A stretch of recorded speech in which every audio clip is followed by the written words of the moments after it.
Wrong ആയിട്ട് പോയിക്കൊണ്ടിരിക്കുന്ന ചില വിഷയത്തിനകത്തു നിന്ന് മടങ്ങി വരാൻ ഞാനും നിങ്ങളും എടുക്കുന്ന തീരുമാനം നമ്മുടെ ലൈഫിനെ തന്നെ തിരിച്ചു മറിക്കും. മോർണിംഗ് മന്നായിലേക്ക് എല്ലാ പ്രിയപ്പെട്ട സ്വാഗതം. അനുഗ്രഹിക്കപ്പെട്ട ഈ പ്രഭാതം വീണ്ടും നിങ്ങളോടൊപ്പം ദൈവത്തിൻ്റെ മാറ്റമില്ലാത്ത വചനമായിട്ടായിരിക്കാൻ സർവകൃപാലുവായ ദൈവം ചെയ്യുന്ന കൃപകൾക്കായിട്ട് സ്തോത്രം. ഈ മെസ്സേജുകൾ അനേകർക്ക് ആശ്വാസവും അനുഗ്രഹവും ആകുന്നതുകൊണ്ട് ഞാൻ ദൈവത്തെ സ്തുതിക്കുകയാണ്.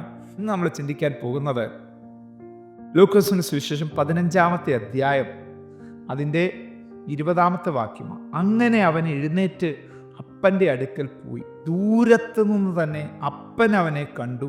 മനസ്സലിഞ്ഞ് ഓടിച്ചെന്ന് അവൻ്റെ കഴുത്ത് കെട്ടിപ്പിടിച്ച് അവനെ ചുംബിച്ചു. നോക്കിയേ, ഈ മകന് ചില കണക്കുകൂട്ടലുകളുണ്ടായിരുന്നു ഇല്ലേ? ഒന്നാമത്തെ കണക്കുകൂട്ടൽ, ഈ അപ്പൻ എന്നെ എന്ത് ചെയ്യുന്നില്ല, സ്നേഹിക്കുന്നില്ല.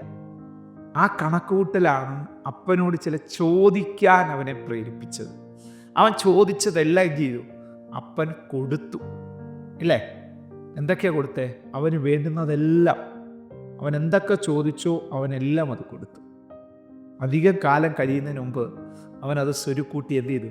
ദൂരദേശത്തേക്ക് പോയി. ഈ പ്രഭാതത്തിൽ ഞാൻ ഈ സന്ദേശം പറയുമ്പോൾ ദൈവ സാന്നിധ്യത്തിൽ നിന്ന് ചിലരെ അകറ്റിക്കളയാൻ പിശാച് നമ്മെ വെല്ലുവിളിക്കുന്ന ചില വെല്ലുവിളികളുണ്ട്. കുഞ്ഞെ, ആത്മീക ജീവിതത്തിനകത്ത് കർത്താവുമായിട്ടുള്ള ബന്ധത്തിൽ ദൈവം നിനക്ക് ഒരു മാന്യത തന്നിട്ടുണ്ട്. അതിൽ നിന്ന് നിന്നെ അകറ്റിക്കൊണ്ടുപോയി ശേഷം മനുഷ്യരെ പോലെ ആക്കുക എന്നുള്ളതാണ് പിശാചിൻ്റെ തന്ത്രങ്ങളിലൊന്ന്.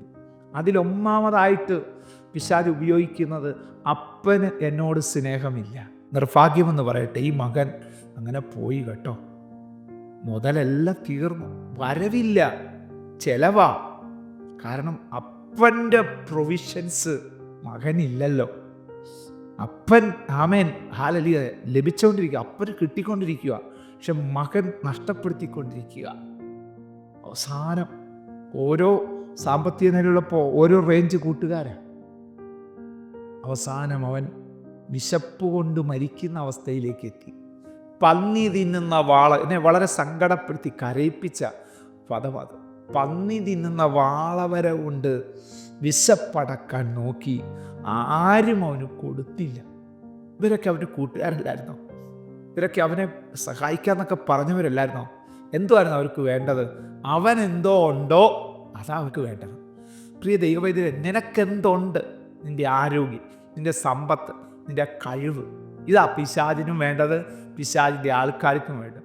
ഇതില്ലാതിരുന്ന് നോക്ക്, മൈൻഡ് ചെയ്യത്തില്ല. പക്ഷെ യേശുവിന് വേണ്ടത് നിന്നെയാണ്. അതാണ് പ്രത്യേകത, വ്യത്യാസം എന്ന് പറയുന്നത്. യേശുവിന് വേണ്ട നമ്മളെയാണ്, നമ്മുടെ കഴിവല്ല, നമ്മുടെ പൈസയല്ല, നമ്മളെ കർത്താവിന് വേണ്ട, നമ്മുടെ ഹൃദയത്തെ കർത്താവിന് വേണ്ട. ആമേൻ. അവസാനം വിശന്ന് ഒരു മരണാവസ്ഥയിൽ അവൻ എത്തിയപ്പോൾ അവൻ ചിന്തിക്കുക അപ്പൻ്റെ വീടിനെ കുറിച്ച്. അയ്യോ, നിങ്ങളതൊന്ന് കണ്ടേ. എന്നിട്ട് അവനോട് തന്നെ അവൻ പറയാം, ആമേൻ, ഞാൻ എത്ര കൂലിക്കാർ, അപ്പൻ്റെ മക്കളല്ല, കൂലിക്കാർ തിന്ന് ശേഷിപ്പിക്കുന്നു. ആ ശേഷിപ്പിൻ്റെ ഒരു ശാലം കഴിച്ചാൽ പോലും എൻ്റെ വയറ് നിറയും. ഞാനൊരു കാര്യം ചെയ്യാൻ പോവാം, ഞാനൊരു തീരുമാനം എടുക്കാൻ പോവാം. അപ്പൻ്റെ വീട്ടിലോട്ട് മടങ്ങിച്ചെന്നിട്ട് അപ്പനോട് ഞാൻ പറയും, അപ്പാ, ഞാൻ നിന്നോടും സ്വർഗത്തോടും പാപം ചെയ്തു, ഇനി നിൻ്റെ മകനെന്ന് വിളിക്കപ്പെടാൻ. ഇതിൻ്റെ പേരാണ് മാനസാന്തരം. കണ്ടോ? അങ്ങനൊരു തീരുമാനമെടുത്ത് ആ തീരുമാനത്തിനനുസരിച്ച് അവൻ സ്റ്റെപ്പ് വെക്കുക. അവൻ പുറപ്പെട്ടെന്നില്ല നമ്മൾ ഒരു വാക്യം വായിച്ചത്. അവൻ പുറപ്പെട്ടു. കണ്ടോ? അവൻ എഴുന്നേറ്റ്. ആയിരിക്കുന്നിടത്ത് നിന്ന് എഴുന്നേൽക്കാൻ ചിലരോട് ദൈവം പറയും. തീരുമാനങ്ങൾ നീ എടുക്കുന്നുണ്ട്, പക്ഷെ എഴുന്നേക്കാൻ തയ്യാറാകുന്നില്ല. എഴുന്നേറ്റ് അപ്പൻ്റെ അടുക്കിലേക്ക് മടങ്ങിപ്പോയി. ദൂരത്ത് നിന്നുണ്ടോ, അവനല്ല അപ്പനെ ആദ്യം കണ്ടത്, അപ്പൻ അവനെ കണ്ടതുണ്ടോ? ഇതാ അപ്പൻ്റെ സ്നേഹം, ഇതാ അപ്പൻ്റെ സ്നേഹം. തൻ്റെ ഏകജാതനായ പുത്രനെ വിശ്വസിക്കുന്ന ഏവരും നശിച്ചു പോകാതെ നിത്യജീവൻ പ്രാപിക്കുന്ന ദൈവം അവനെ നൽകുവാൻ തക്കവണ്ണം ലോകത്തെ സ്നേഹിച്ചു എന്ന് പറയുന്ന ആ പിതാവിൻ്റെ സ്നേഹമാ പ്രിയ ദൈവമക്കളെ ഏറ്റവും വലിയ സ്നേഹം. നോക്കിയേ, അപ്പൻ അവനെ കണ്ടു, ഓടിച്ചെന്നിട്ട് എന്ത് ചെയ്തു? അവൻ്റെ കഴുത്ത് കെട്ടിപ്പിടിച്ച് അപ്പൻ്റെ കഴുത്ത് അവൻ കെട്ടിപ്പിടിക്കല്ല, അപ്പൻ അങ്ങോട്ട് ഓടിച്ചെന്നിട്ട് അവൻ്റെ കഴുത്ത് കെട്ടിപ്പിടിച്ച് അവനെ ചുംബിച്ചു. ഈ ചുംബനം എന്തിൻ്റെ തെളിവാണെന്നറിയാമോ? മോനെ, ഞാൻ നിന്നെ അംഗീകരിച്ചിരിക്കുന്നു എന്നുള്ളതിൻ്റെ തെളിവാണ്. അവൻ്റെ ആഗ്രഹം എന്തുവാ? കൂലിക്കാരനെ പോലെ ആകണം. അപ്പൻ എങ്ങനെ അവനെ തിരിച്ച് കൈക്കൊണ്ടത്? മകനായിട്ട്. ഇതാ നമ്മുടെ സ്വർഗീയ പിതാവ്. പാപം ചെയ്ത് ഹൃദയം കഠിനപ്പെട്ട് ദൈവസ്ഥാനത്ത് അകലുന്ന ആരെങ്കിലും ഈ സന്ദേശം കേൾക്കുന്നുണ്ടോ? നിന്നോടാ ഈ സന്ദേശം പരിശുദ്ധാത്മാവ് ഇത്ര ഹൃദ്യമായിട്ട് സംസാരിക്കുന്നു. എഴുന്നേറ്റ് വാ, അപ്പൻ്റെ അടുത്തോട്ട് വാ. നിന്നെ കണ്ടിട്ട് മനസ്സലി ഓടി വന്ന് കെട്ടിപ്പിടിച്ച് വീണ്ടും പ്രിയ മകനാക്കുന്ന, പ്രിയ പൈതലാക്കുന്ന ഒരു നല്ല പിതാവിനെയാണ് ഞാൻ നിങ്ങളെ സ്നേഹിക്കുന്നത്, ഞാൻ നിങ്ങളെ സേവിക്കുന്നു. ആ ദൈവകരങ്ങൾ ഈ പ്രഭാതത്തിൽ ഏൽപ്പിച്ചു കൊടുത്ത് പ്രാർത്ഥിക്കുക. സ്വർഗീയ നല്ല പിതാവേ, അനുഗ്രഹിക്കപ്പെട്ട നല്ല സമയം ഈ സന്ദേശം കേട്ടുകൊണ്ടിരിക്കുന്ന എല്ലാവർക്കായി ഞാനിപ്പോൾ പ്രാർത്ഥിക്കുന്നു. നിങ്ങളുടെ വലിയ കൃപയിൽ ഇവരെ മറയ്ക്കണം, നിങ്ങളുടെ വലിയ സാന്നിധ്യത്തിൽ ഇവരെ പൊതിയണം. ഈ ശബ്ദം ഞാൻ പറഞ്ഞുകൊണ്ടിരിക്കുമ്പോൾ തന്നെ നിങ്ങളുടെ സ്നേഹം അനുഭവിക്കുന്ന പലരും കേൾക്കുന്നുണ്ടല്ലോ, നിങ്ങളുടെ സാന്നിധ്യം അനുഭവിക്കുന്ന പലരും ഈ മെസ്സേജ് കേൾക്കുന്നുണ്ടല്ലോ.